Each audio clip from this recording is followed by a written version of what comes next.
এয়া বহি আছো মা মনৰ ঘৰৰ চোতালত।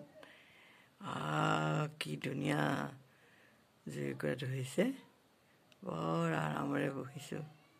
আমি তিনিওজনে, তেখেতৰ হাজবেণ্ড, মই, মামন, পূৰা জুইকুৰা লৈ আছোঁ, শেক লৈ আছোঁ। তেনেকুৱাতে মামনৰ স্বামীয়ে ক'লে, হেৰা ল'ৰাটো এতিয়ালৈকে যে অহা নাই।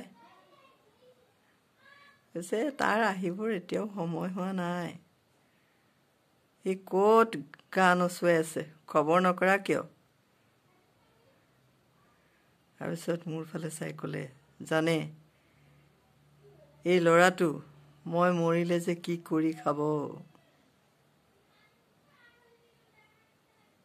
লগে লগে মামনি উত্তৰ দিছে, কি কয় আপুনি? এইলৈ মোৰ সমাবলৈ দৰকাৰ নাই নহয়।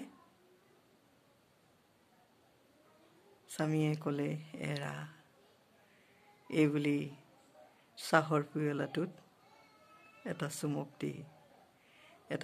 দি বাহিৰলৈ জুইকুৰাৰ ওচৰৰ পৰা উঠি গুচি গ'ল। আজিৰ অনুকল্পটো ইমানেই। সকলোৰে সুস্বাস্থ্য কামনা কৰি মই আহিছোঁ। বাই, বিদায় মাগিছোঁ।